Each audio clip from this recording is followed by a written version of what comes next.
Hello, नमस्कार। उम्मीद करता हूँ आप सभी बहुत अच्छे से स्वस्थ होंगे। आज ये वीडियो बनाने के पीछे एक बहुत ज़रूरी कारण है। लगभग पिछले 1 हफ़्ते से जब से यूट्यूब पे मेरी क्लासेस सर्कुलेट होना चालू हुई हैं, तो काफ़ी बच्चे मुझे संपर्क करने की कोशिश कर रहे हैं। तो कुछ बच्चे राजस्थान से, जयपुर, बीकानेर से मुझे फ़ोन कर रहे हैं। उन्हें रीट की तैयारी करनी है, सीटेट, एसटेट। तो मैंने सोचा क्यों ना मैं एक बार अच्छे से इसके बारे में जांच पड़ताल करता हूँ कि क्या अभी तक कितने बच्चों का सिलेक्शन हुआ, या क्या क्या रूल्स रेगुलेशंस हैं, कब एग्ज़ाम्स होते हैं, क्या सिलेबस है ना। तो मैंने उसकी पूरी तह तक जाके पूरी तरीके से जानकारी निकाली है और आपके सामने साझा करने आया हूँ। क्योंकि परीक्षा केवल नंबर्स या क्वेश्चन आंसर नहीं होती। परीक्षा एक अपने आप में एक मिशन है, जिसमें हमें खुद अपनी परीक्षा करनी होती है। क्या हम उस परीक्षा के बराबर अपने मापदंड को पूरा कर पा रहे हैं या नहीं। अगर हम बिना तैयारी के किसी युद्ध में या किसी में भी जाते हैं, तो क्या हम उसे जीत पाएंगे? नहीं जीत पाएंगे। तो किसी भी लड़ाई लड़ने से पहले हम उस लड़ाई के नियमों को पहले अच्छे से समझ लें कि वो परीक्षा हमसे क्या चाहती है, सरकार हमें क्यों चुने, है ना। तो अगर हम इन चीज़ों को समझ गए अच्छे से, तो फिर हमें इस लड़ाई में उतरने में बड़ी आसानी होगी और कोई भी निर्णय लेने में हम बहुत अच्छे से सोच समझ कर निर्णय ले पाएंगे। इस वीडियो को खास मैंने बच्चों के साथ साथ उनके पेरेंट्स के लिए भी बनाया है, क्योंकि कई बच्चे यूट्यूब पे वीडियोस देखते हैं, अपने पेरेंट्स को दिखाते हैं कि देखिए ये सर हैं या ये कोर्स है, मुझे करना है। लेकिन पेरेंट्स उस बात को नहीं समझ पाते, और इस पे उनकी गलती बिल्कुल भी नहीं है, क्योंकि साइन लैंग्वेज सभी को नहीं आती।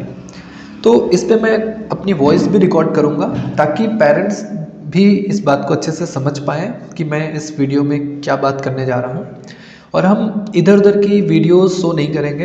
हम डायरेक्ट सरकारी, राजस्थान सरकार की जो वेबसाइट है, राजस्थान सरकार की जो विज्ञप्ति जारी होती है, उसके थ्रू समझने की कोशिश करेंगे कि इस परीक्षा का पैटर्न क्या है।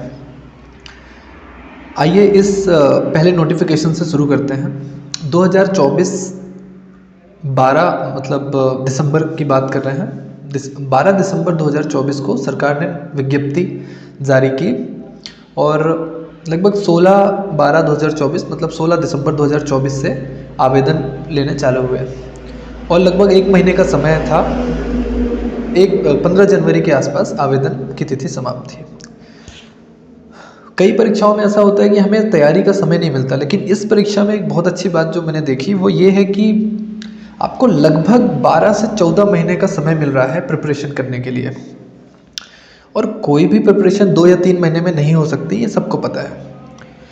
तो बहुत अच्छी चीज़ जो मुझे इस पे लगी, और राजस्थान सरकार की जितने भी परीक्षाएं होती हैं, जैसे आरएस वगैरह भी है, उसमें भी ये चीज़ कॉमन देखी गई है कि समय बहुत अच्छा मिल जाता है इसमें तैयारी के लिए।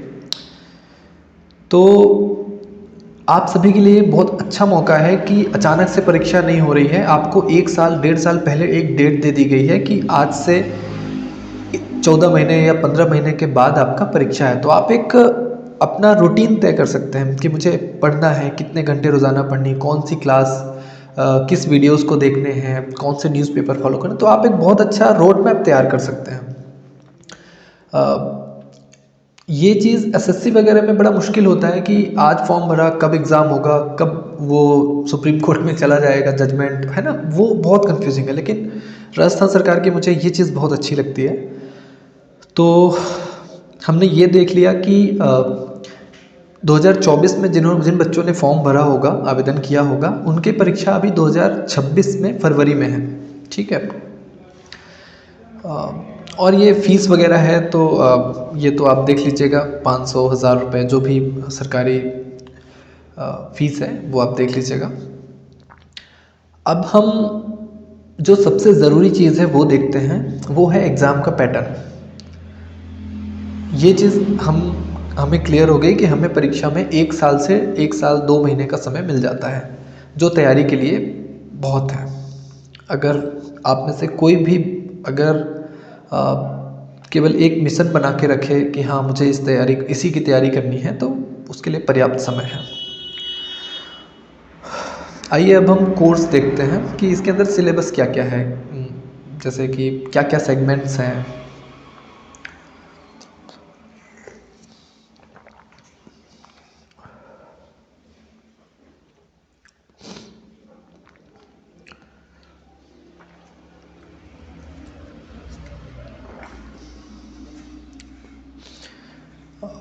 मैंने डायरेक्ट राजस्थान गवर्नमेंट की जो एग्ज़ाम पेपर थे 2022 के 23 के, वो मैं आपके सामने लेके आया हूँ और हम अपनी आगे की चर्चा इस पेपर के संदर्भ में ही करेंगे। ठीक है, तो सबसे पहले जो सेगमेंट है जिसे हम खंड कह सकते हैं, उसमें है बाल विकास एवं शिक्षण विधियाँ, क्योंकि ये परीक्षा एक टीचरशिप के लिए है ना, क्योंकि बच्चे जो सेलेक्ट होंगे वो शिक्षक बनेंगे। तो अब ये बहुत छोटे बच्चे होते हैं, लेकिन पहली से 5वीं तक के बच्चों के ये टीचर्स बनेंगे। तो जो टीचर होंगे वो बहुत ही सॉफिस्टिकेटेड वे में बच्चों को समझाना होगा, अलग अलग तरीके से समझाना होगा, ताकि बच्चों को समझ में आए, है ना। जैसे कि आप देखते हैं कई राजस्थान से खासकर ऐसी बहुत सी खबरें आती हैं कि एक टीचर ने बच्चे को इतना मारा कि उसका कान का पर्दा फट गया, या कुछ भी शारीरिक रूप से वो परमानेंट डैमेज हो गया। बहुत सारी ऐसी चीज़ें आती हैं। तो हम इस परीक्षा में कुछ ऐसी चीज़ें पूछी जाएंगी कि आप बच्चों को पढ़ाते समय आप किन किन बातों का ध्यान रखेंगे, है ना। अब यहाँ पर एक चीज़ समझने वाली है कि 150 प्रश्न होंगे टोटल 5 खंडों में, और 150 अंक के होंगे। इसका मतलब ये हुआ कि हर एक प्रश्न 1 अंक का होगा। और एक सबसे अच्छी बात इस परीक्षा में ये भी है, आप उसे अच्छी कहें या ख़राब भी हो सकती है, वो डिपेंड करता है कि आपकी तैयारी किस लेवल की है, कि आपको इस पर निगेटिव मार्किंग नहीं है ना। मतलब आप अगर कोई प्रश्न गलत भी करते हैं तो आपके अंक नहीं काटे जाएंगे। ये अगर आपकी तैयारी अच्छी है तब तो ये आपके लिए बहुत फ़ायदेमंद है, और अगर आपकी तैयारी नहीं है फिर ये आपके लिए बहुत नुकसानदेह हो सकता है। तो पहला जो सेगमेंट है बाल विकास एवं शिक्षण विधियाँ, वो 1 से 30 प्रश्न तक रहेंगे। जैसे कि मैंने अभी आपको बताया कि बच्चे कई प्रकार के होते हैं जो पढ़ने आपके पास आएंगे। वो किसी का मानसिक जो बौद्धिक लेवल है वो काफ़ी हाई होता है, कुछ का IQ लेवल कम होता है, किसी को एक एग्जाम्पल में समझ में आ जाता है, किसी को नहीं आता, उसके लिए दूसरे एग्जाम्पल समझाने होते हैं। कई बार हमें एक्टिंग करके सिखानी होती है बच्चों को, जो कि मैं खुद अपनी क्लासेस में करता हूँ। तो ये इसके पीछे एक पूरा विज्ञान है जिसे हम बाल विकास विज्ञान कहते हैं, पॉडियोलॉजी इंग्लिश में बोलते हैं। तो इसकी पूरी डीप अंडरस्टैंडिंग हमें रखनी होगी कि अभी तक के जितने भी साइकोलॉजिस्ट थे उन्होंने क्या क्या अपने तर्क दिए, है ना। जो भी अभी तक रिसर्चेस हुई उसके बारे में पढ़ना होगा। बेसिकली बहुत सारे साइकोलॉजिस्ट की जितनी भी थ्योरीज़ हैं वो सारी हमें कवर करनी होंगी, क्योंकि जब आप टीचर बनेंगे तो आप केवल एक जॉब नहीं कर रहे होंगे, आपको सरकार अपने देश का भविष्य आपके हाथ पे दे रही होगी। तो हमें केवल मार्क्स इकट्ठे करके पास होना बस हमारा मकसद नहीं होना चाहिए। हमें उस जवाबदारी को समझना होगा कि एक टीचर क्या होता है, क्योंकि टीचर जो बच्चों को सिखाएगा, और सबसे बड़ी बात तो आप जो प्राइमरी बच्चे हैं उनको पढ़ाएंगे, क्योंकि बेस वही है ना। आप बच्चों का बेस बनाएंगे, मतलब आप एक हिसाब से आप देश का बेस बनाने वाले हैं, आधारभूत संरचना बनाने वाले हैं। तो आपका नॉलेज उस लेवल का होना चाहिए कि हर बच्चा आपसे खुश रहे, हर बच्चे का जो बौद्धिक विकास है वो सोफिस्टिकेटेड वे में होना चाहिए, बहुत मतलब संभल के। फिर दूसरा जो सेगमेंट है वो है भाषा 1। इसमें 31 से लेके 60 तक के प्रश्न रहेंगे, जैसा कि हमने पहले बताया कि 30 प्रश्न हर सेगमेंट में है। अब इस पे ध्यान देने वाली बात यह है कि आपने जब आवेदन किया होगा तो आपने अनुदेशन के माध्यम की जो भाषा चुनी होगी, है ना, कि आप किस सब्जेक्ट से पढ़ाने वाले हैं, है ना। तो इस पे केवल उसी सब्जेक्ट के क्वेश्चन आएंगे, प्रश्न आएंगे। जैसे कि अगर आपने हिंदी चुना होगा तो हिंदी के ही प्रश्न होंगे इस पे, जैसे कि हिंदी के व्याकरण हो सकता है, हिंदी में पैराग्राफ राइटिंग हो सकती है ना। उसके बाद तीसरा सेगमेंट अगर हम ध्यान दें, ये भी भाषा का है, तो इस पे दूसरी भाषा है ना। जैसे कि आपने देखा होगा न्यू एजुकेशन पॉलिसी भी जो है उसमें भी 2 से 3 भाषाओं पर जोर दिया गया है। तो इसमें भी आपने जो भाषा चुनी होगी आवेदन के समय, तो दूसरी भाषा है। और ये वाला जो सेगमेंट है इसमें भी आपसे 30 प्रश्न होंगे और निगेटिव मार्किंग नहीं होगी, और उसमें आपको आपने जो भाषा चुनी होगी उसी भाषा में प्रश्न होंगे, है ना। अब चौथा सेगमेंट है मैथमेटिक्स, गणित। हाँ, हालांकि गणित बहुत हाई लेवल की नहीं है, मैं ये कह सकता हूँ कि 6 to 10th स्टैंडर्ड के बीच की ही मैथ है, लेकिन हाँ फिर भी कंपटीशन तो कंपटीशन है, हमें तैयारी तो करनी ही होगी। फिर पर्यावरण अध्ययन। पर्यावरण अध्ययन मैंने सारे प्रश्न देखे तो ऐसा कोई रॉकेट साइंस जैसा तो नहीं मिला मुझे, पर हाँ बीमारियाँ, खाने पीने से संबंधित, राजस्थान की लोकल जैसे कोई प्रजाति है, लोकल कोई लैंग्वेज है, कोई राजस्थान में फेमस किला है, तो इस तरह के क्वेश्चन मुझे पर्यावरण अध्ययन में मिले हैं। अब आप ये ध्यान से देखें तो नोट जो लिखा हुआ है अभ्यर्थी द्वारा खंड 2 एवं 3, हाँ यही जो मैंने अभी बताया कि आपने जो चयन किया होगा जिस भाषा का दोनों खंड में, उसी भाषा के प्रश्न होंगे। और एक और बात है कि आपको दोनों खंड में अलग अलग भाषाएं चूज़ करनी है।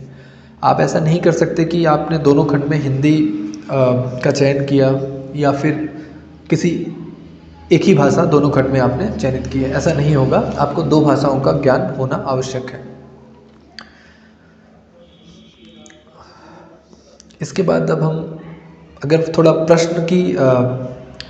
प्रश्न का पैटर्न देखें कि प्रश्न किस हिसाब से पूछे जा रहे हैं, तो सबसे पहला खंड जैसे कि हमने बात किया बाल विकास एवं शिक्षण विधियां हैं, पेडागोजी जिसे हम बोलते हैं इंग्लिश में, वही इनमें से सभी प्रश्न करना अनिवार्य है। मतलब क्लियर बता दिया गया कि आपको नेगेटिव मार्किंग नहीं है, मतलब गलत करने पे आपके नंबर नहीं काटे जाएंगे, मार्क्स नहीं कटेंगे, लेकिन फिर भी आपको प्रश्न सभी अटेंड करने हैं।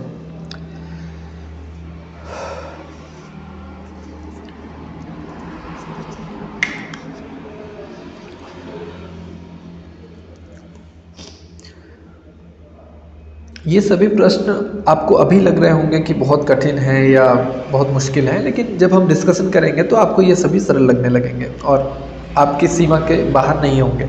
अब खंड 2 में जैसा कि हमने बताया था 31 से 60 तक प्रश्न रहेंगे, इसमें भी सभी प्रश्न करना अनिवार्य है। और अब आप ये देखिए यहाँ पर पैराग्राफ दिया हुआ है, आपको पूरा पैराग्राफ पढ़ के उस पर लगभग 4 से 5 प्रश्न होंगे, उन प्रश्नों को आपको उत्तर करना है ना। तो आपकी हिंदी या आपने जो भाषा चुनी है उस पर आपका ज्ञान या आपका नॉलेज, आपकी समझ एक उच्च स्तर की होनी चाहिए, है ना। अब खंड 3 में भी वही बात की भाषा आपकी अलग होगी। जैसे कि आपने अगर खंड 2 में हिंदी चुना है तो खंड 3 में आपको इंग्लिश चुनना चाहिए, या फिर जो आपने चुनी हो उर्दू, पंजाबी और भी बहुत सारी भाषाएं हैं, ठीक है। तो इस बात का आपको ध्यान रखना होगा।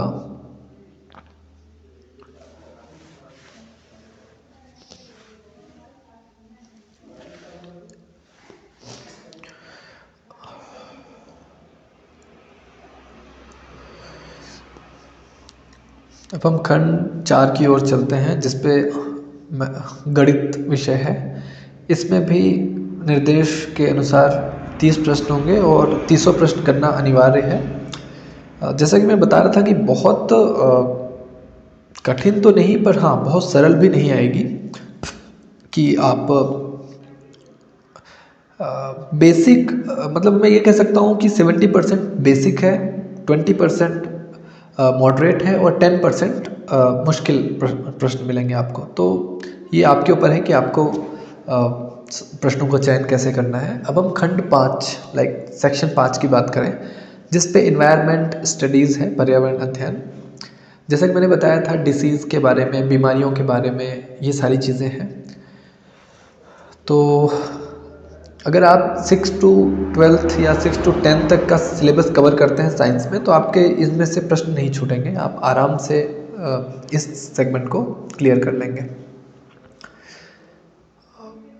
और हाँ, जैसा कि अभी हमने बात की कि राजस्थान की जो जैसे जनजातियाँ या राजस्थान का कोई चर्चित पशु या कोई मेला या कुछ भी राजस्थान की लोकल जो फेमस चीज़ें हैं उसके बारे में भी आपसे पूछा जा सकता है। बेसिकली आप राजस्थान के ही किसी स्कूल में शिक्षक के पद पर नियुक्त होंगे। तो आपको इतना राजस्थान के बारे में तो आपको पता ही होना चाहिए, क्योंकि आप जिस राज्य से हैं, अगर आपको अपने राज्य के बारे में ही जानकारी नहीं तो फिर ये तो मुश्किल बात है। अब देखिए, सवालों की बात करें तो ऐसा भी बहुत मुश्किल से सवाल नहीं है। सवाल बहुत सामान्य से हैं, जो आम तौर पर हम सभी अगर कंपटीशन की तैयारी कर रहे हैं तो लगभग इन सवालों को हम करते हैं। ऐसा कोई नया सवाल मुझे नहीं दिखा कि जो बिल्कुल अलग हो, जैसे यूपीएससी वगैरह में अलग ही पूछ लेता है, फिर पूरे कोचिंग सेंटर उस क्वेश्चन के आंसर ढूंढने में लगते हैं। ऐसा कुछ नहीं मिला मुझे। मतलब संतुलित पेपर है। अब जैसे एक ये प्रश्न देखिए, जैसे सबको पता है कि राष्ट्रीय चिन्ह अशोक चिन्ह जो है, अशोक स्तंभ है, उस पे 4 शेर होते हैं, सबको पता है।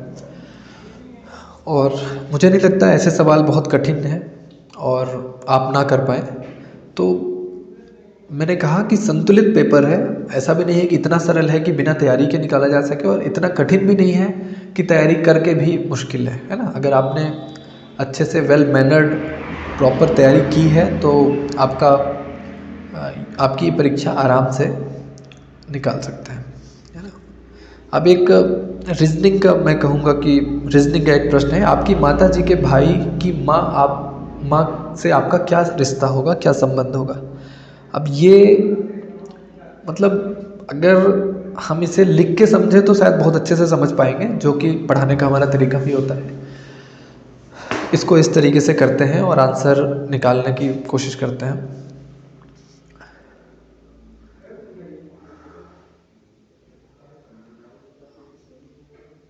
अगर मैं स्वयं को यहाँ पर रखूँ और मैं अपनी माता जी को रखूँ, तो माता जी के भाई वो मेरे मामा कहे जाएंगे, और मेरी माता जी और भाई दोनों के पेरेंट्स, जैसे मम्मी और पापा उनके जो हैं, तो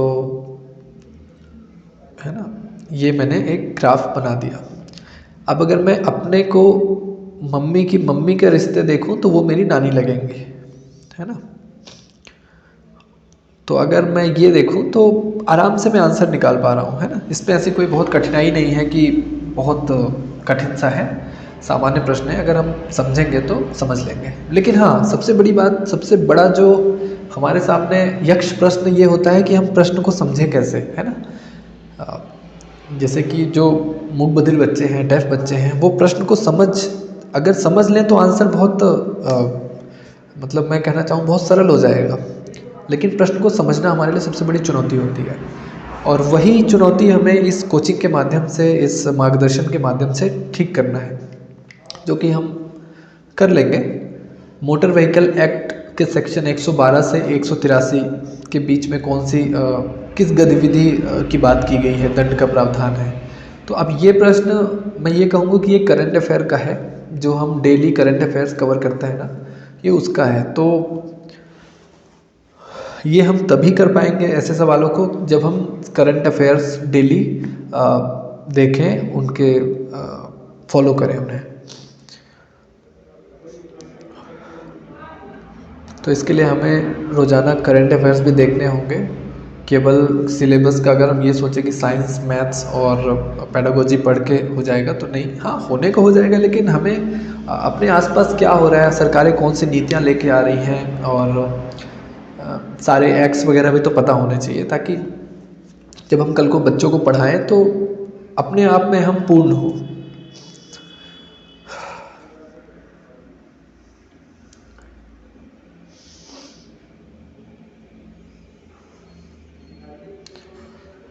अब एक प्रश्न अगर मैं ये देखूं, ये पेडागोजी का प्रश्न है।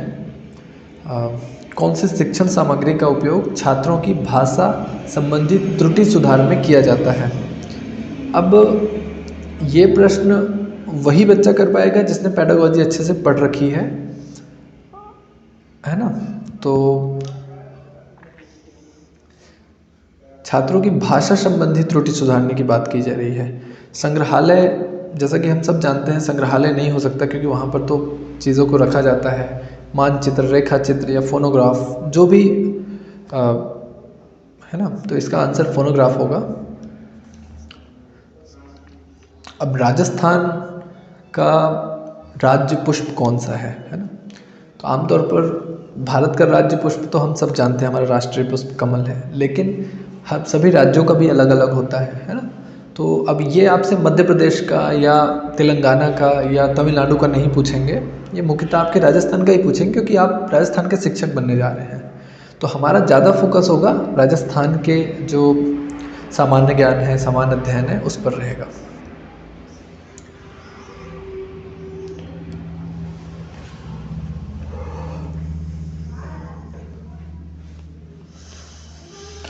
अब जैसे कि आप सभी ने देखा, आपको लगा होगा प्रश्न बहुत कठिन है, लेकिन नहीं, आपने समझ लिया होगा कि प्रश्न अगर कठिन है भी तो उन्हें पढ़ के किया जा सकता है। अगर हम उस प्रश्नों को समझ पा रहे हैं तो हम आसानी से कर लेंगे। दूसरा, परीक्षा जो है वो केवल ज्ञान की परीक्षा नहीं है कि आपके अंदर कितना ज्ञान है। परीक्षा इसलिए भी है कि आप एक सीमित समय में, एक दिए गए समय में आप उतने प्रश्नों में से कितने प्रश्न कर पा रहे हैं, मतलब आपकी एक्यूरेसी प्लस आपका जो बौद्धिक स्तर है वो किस स्तर का है, ये भी जांचने की कोशिश की जा रही है। अब जैसे पहले के ज़माने पे अगर मैं देखूं तो आज से अगर 5, 6, 7 साल पहले की बात करूं या 5 साल पहले, जब तक हमारे RPWD एक्ट 2016 नहीं आया था, तब तक सरकारें भी इतना ध्यान नहीं देती थी कि है ना, डेफ बच्चों को या जो फिजिकली चैलेंज्ड हैं उनको जॉब देनी है। लेकिन जब से ये एक्ट आया है और सरकारें भी थोड़ी अवेयर हुई हैं, तब से जॉब्स में डेफ बच्चों को और फिजिकली चैलेंज बच्चे जो दूसरे हैं उनको भी लिया जा रहा है ना। अगर हम तैयारी अच्छे से करें तो मैं नहीं मानता कि बहुत मुश्किल है या असंभव सा चीज़ है। हाँ, मुश्किल ज़रूर हो सकता है, क्योंकि देखिए ये कंपटीशन है ना। कंपटीशन हमेशा मुश्किल ही होता है, तभी तो वो कंपटीशन है। अगर सरल हो जाएगा तो फिर है ना, 1.8 मिलियन डेफ बच्चे हैं तो सभी का सिलेक्शन हो जाएगा, है ना। तो थोड़ा मुश्किल होने से अच्छी बात ये होती है कि जो बच्चे जॉब में पहुंचते हैं वो फिल्टर्ड होते हैं, वो हाई नॉलेजेबल होते हैं, मतलब उनका बौद्धिक स्तर एक अलग लेवल का होता है। तो आपको और मुझे अपने स्तर को ऊंचा करना है, ना कि परीक्षा सरल हो इसकी कोशिश करनी है। परीक्षा कितनी भी कठिन हो, हमें उस लेवल में पहुंच के अपने आप को मेट करना है, तैयारी करके, और अपना सिलेक्शन लेना है। अब जैसे कि हमने देख लिया कि रीट का एग्ज़ाम है, पहले नोटिफिकेशन आता है, फिर एग्ज़ाम कब होगा, सिलेबस क्या क्या है, प्रश्न कितने आएंगे, कितने मार्क्स का होगा, नेगेटिव मार्किंग है या नहीं, ये सब हमने देख लिया। अब जो सबसे मेन मुद्दा है, आखिर हम ये सब कर क्यों रहे हैं? अपने सिलेक्शन के लिए। आखिरकार हमें जॉब चाहिए ना, इसी वजह से हम ये कर रहे हैं। नहीं तो हम क्यों इतनी तैयारी करेंगे, क्यों अपना वक्त इस पर ज़ाया करेंगे। आइए, अब सबसे ज़रूरी जो सवाल है कि हमारा सिलेक्शन कितने नंबर में होगा, हम कितने नंबर अर्जित करें कि उतने नंबर में हमारा नाम मेरिट लिस्ट में आ जाए, है ना।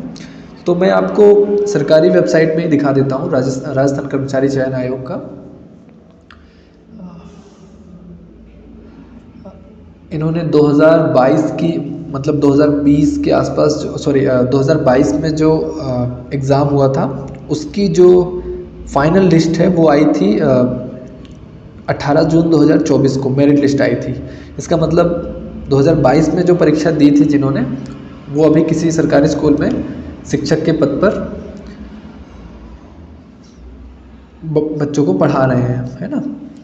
तो मैं आपसे भी यही कह सकता हूँ कि 22 और मतलब 2 से ढाई साल में आप अगर अच्छी मेहनत कर लेते हैं साल भर, तो 2 से ढाई साल में आप भी राजस्थान के किसी स्कूल में पढ़ाते हुए नज़र आएंगे। और आपका जो सपना है टीचर बनना है, देश के भविष्य को बनाना है, साथ में अपना भविष्य भी बनाना है, मुझे पता है। आप ये इतने सारे रोल नंबर्स देख रहे हैं, मुझे पता है आप सब सोच रहे हैं कि इनमें मेरा रोल नंबर कब आएगा। कोई बहुत बड़ी बात नहीं है, बस हमें अपने मन को अपना मनोबल बढ़ाना होगा, थोड़ी कोशिश करनी होगी आपको भी और मुझे भी, और फिर कहीं जाके इन रोल नंबर्स में हमें भी अपना रोल नंबर मिलेगा, ठीक है। अब मैं देखता हूँ कट ऑफ कितनी जाती है। तो अगर मैं HI के कट ऑफ की बात करूँ, है ना, तो HI में आप देख रहे हैं 89.8932, इसको मैं मान लेता हूँ 90, है ना। तो जो लास्ट एग्ज़ाम हुआ था पिछले 2022 को फॉर्म भरा था, 2024 को जो एग्ज़ाम हुआ था, और 2024 में ही बच्चे सेलेक्ट होके जॉब भी लग चुकी है। तो 150 में 90 नंबर जिसका आया रहा होगा, जिस भी डेफ बच्चे ने फॉर्म भरा होगा, वो आज कहीं ना कहीं सरकारी शिक्षक बनकर बच्चों को पढ़ा रहा है। आप सभी देख रहे हैं जहाँ जनरल बच्चों का कि मेरिट लिस्ट कितनी आगे जा रही है, 148 तक जा रही है। डेफ बच्चों को अभी भी बहुत मैं कहना चाहिए कि लाभ है इस चीज़ का कि अभी हम 60% में सेलेक्ट हो रहे हैं। लेकिन हमारी कोशिश ऐसी नहीं होगी कि हम बस 60% नंबर्स लाना है, क्योंकि किस्मत का कुछ नहीं कह सकते। हो सकता है कि इस साल मेरिट लिस्ट ऊपर चली जाए, या फिर हो सकता है कि 60% भी ना जाए, 90 की जगह इस बार 70 ही रह जाए। मेरिट लिस्ट का हमारे हाथ में नहीं होता है, वो डिपेंड करता है कि उस साल कितने बच्चों ने फॉर्म भरा और एग्ज़ाम का पैटर्न क्या था, मुश्किल था या सरल था। तो लेकिन हमारी कोशिश तो 100% की होती है कि हम सारा सिलेबस इस हिसाब से तैयार करें कि हम 100 में से 100 मतलब 150 में से 150 नंबर के हिसाब से हम तैयार करेंगे, है ना, ताकि सिलेक्शन का एक भी % छूटे ना, मतलब चांस भी ना रह जाए कि हमने कुछ तैयारी नहीं की है, इसकी वजह से हमारा सिलेक्शन रुक सकता है ना। तो हम 150 में 150 की तैयारी करेंगे, है ना। वो अलग बात है कि आप में से, अब जैसे कि मैंने बोला, जब आप बच्चों को पढ़ाएंगे तो सभी का मानसिक स्तर एक बराबर नहीं होगा, है ना। हो सकता है किसी का 60% पे हो, किसी का 70% पे हो, तो वो अपना अपना है ना। अब उम्मीद करता हूँ कि मैंने अभी आपको जो भी समझाया है उसे आप समझे होंगे। और ये वीडियो इसलिए बिल्कुल नहीं है कि आप मेरी क्लासेस ज्वाइन करें और फिर, है ना, ये बस एक मार्गदर्शन के लिए वीडियो मैंने बनाया है, ताकि आप सभी अपनी फैमिली को दिखाएं, ताकि वो भी समझें और वो आपको एक सही मार्गदर्शन दे सकें, है ना। आपके पेरेंट्स, आपके माता पिता, आपके भाई बहन। तो अगर आप मेरी क्लास ज्वाइन करना चाहते हैं तो मैं 2 बैच बना रहा हूँ, एक इंग्लिश का और एक हिंदी का, है ना। तो आप एडमिशन ले सकते हैं, आपका स्वागत है।